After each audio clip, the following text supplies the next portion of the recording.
Hi, my name is William Butler. I'm a chartered accountant by profession and a businessman in that I own and run 3 businesses, one in software, one in fertilizer, and one in financial consulting. I met Kobus Visser, aka Superman, about 2 years ago when I was invited by a friend to attend a firewalk. And so out of curiosity I went, because I thought, hey, I'm interested. I'm not going to walk, but it's interesting and I want to see how this works. And of course, there was Kobus telling his story and encouraging people to consider walking on fire. You don't have to, but you know what, we're all going to go outside, so take your shoes off anyway, just in case. But you don't have to walk. Needless to say, everybody did walk, including me, and it was the most exhilarating experience I've had, new experience I've had in a long time. As Kobus describes it, it's like your first kiss, you'll never forget it. Pretty much that's what's happened. And so I got to know Kobus by attending a couple of subsequent firewalks, and one day I remember him talking about something that he was planning to do, which was to climb Kilimanjaro. I think this was on the 2nd or the 3rd firewalk that I attended with him. And I went away thinking, you know what, I've always wanted to climb this mountain. And so the next firewalk that I went to, I walked up to him and I said, hi Kobus, I'm William Butler and I want to climb Kilimanjaro with you. And that's how we started our journey together. Because it wasn't just about the mountain. I'm a business owner. I have 3 businesses, in fact, one in software, one in fertilizer, and the other one in financial consulting. And I employ a team of people in different offices. And one of the things I recognized was that I needed to bring about a shift in the culture of my businesses. And so I began first to work with Kobus as my business coach on a personal level. And I got to know him and how he worked, and then I invited him into coaching my teams as well.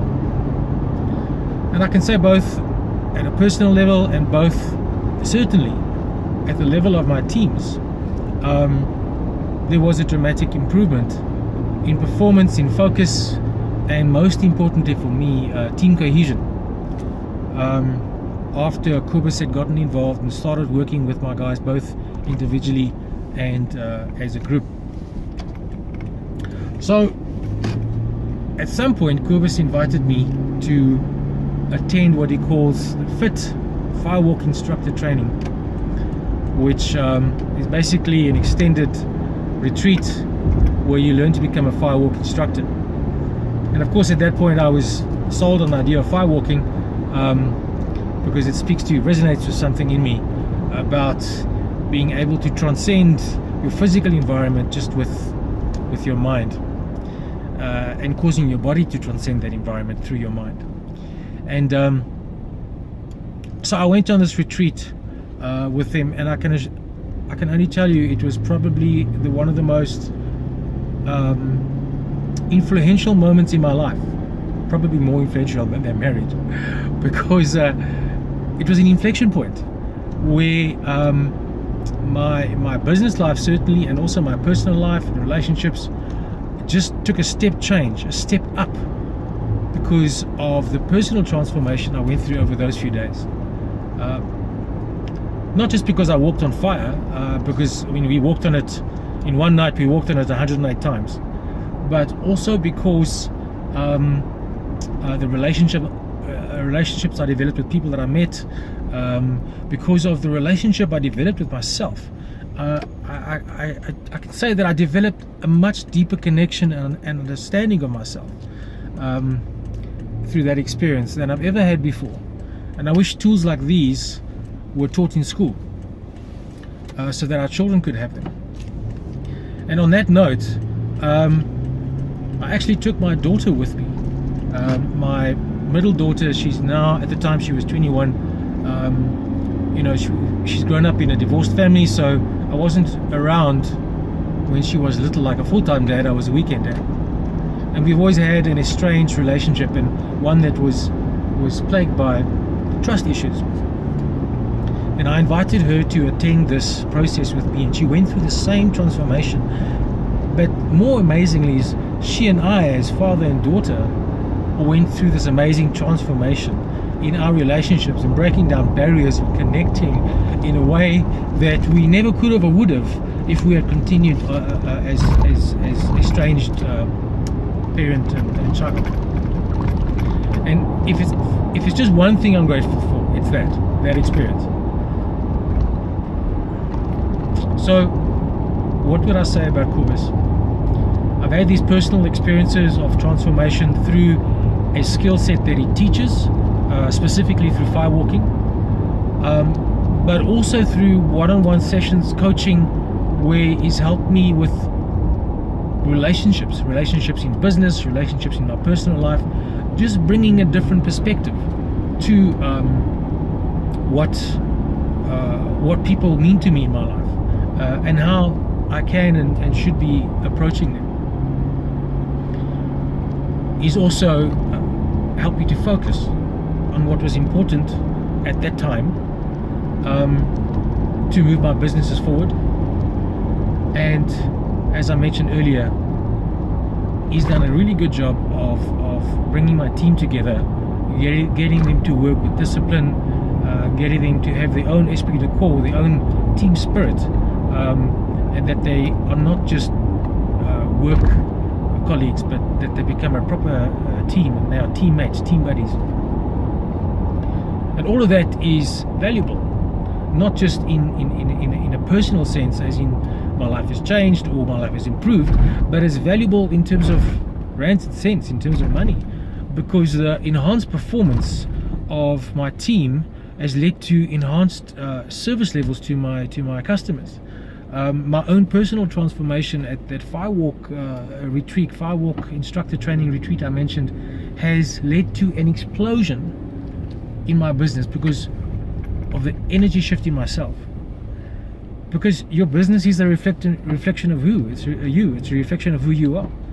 And as my view and understanding of myself and my connection to myself changed, so did my connection to my customers and my ability to present and sell my products and services. So as a person, he's a great guy, he's a great friend. As a man, I have the utmost admiration for him, because if you remember, I spoke about right in the beginning when I met him, I decided I wanted to climb Kilimanjaro with Kobus Visser, and I did. Earlier in this year, in July this year in fact, Kobus led a team of 8 of us up Kilimanjaro in Tanzania. We called ourselves Kili on Purpose, and each of us climbed with a purpose. Each of us climbed supporting a charity. Kobus climbed for hemophilia, I climbed for children with cancer, due to one of my children experiencing cancer at an early stage in their lives. And that experience, those 10 days that I was away with Kobus and the team, was a second transformation in my life that I've had in 1 year. Again, a step change. This one on a deeply personal level.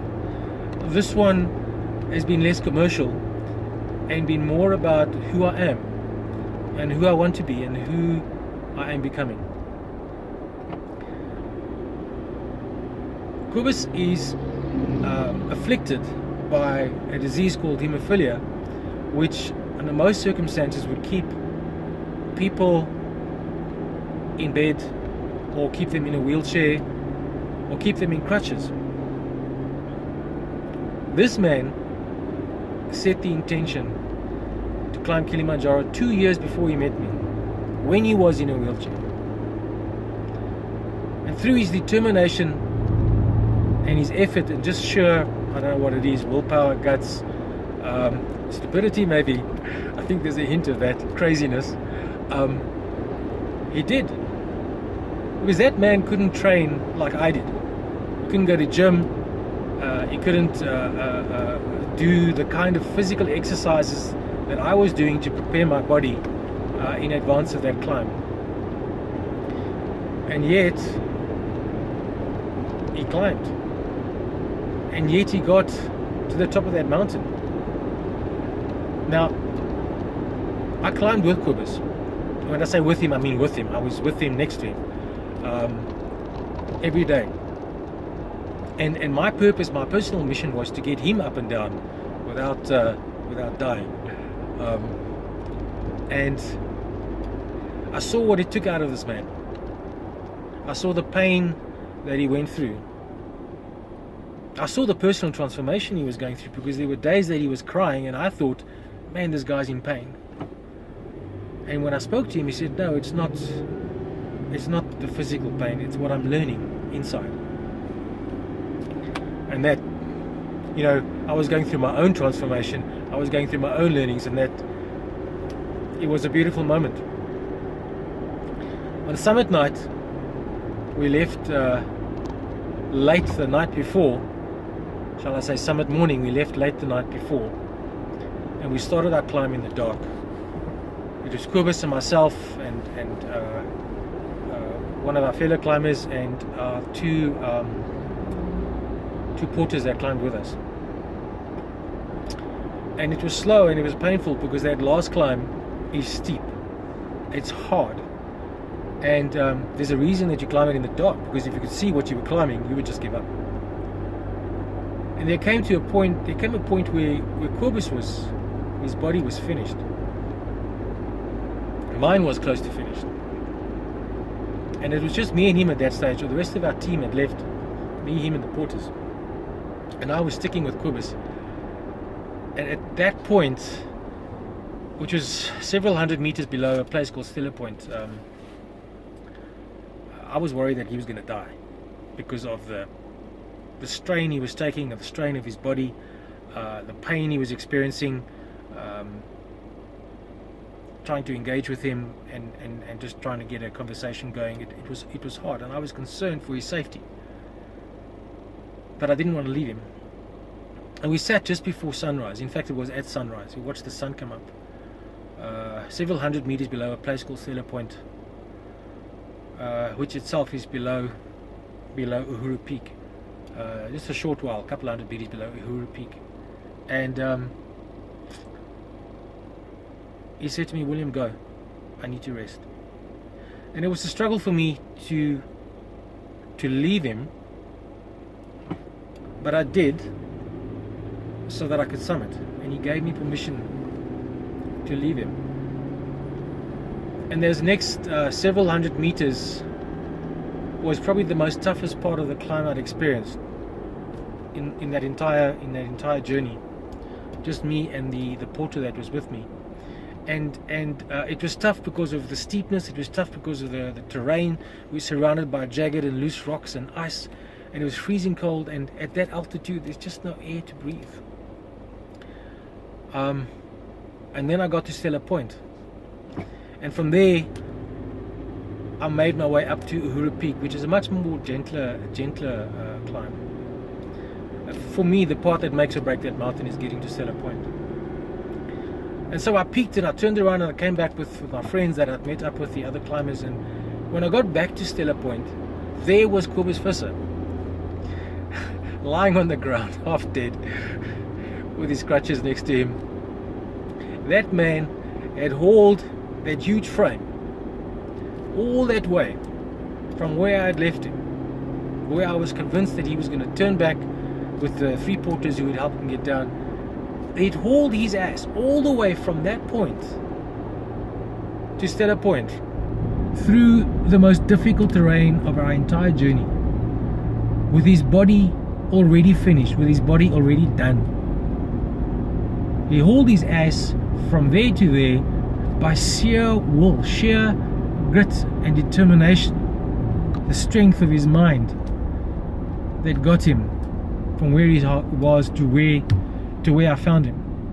And for that I take my hat off to him, because although I got to Uhuru Peak, which is a few hundred meters further on, I was fit, I was trained, I was ready for it.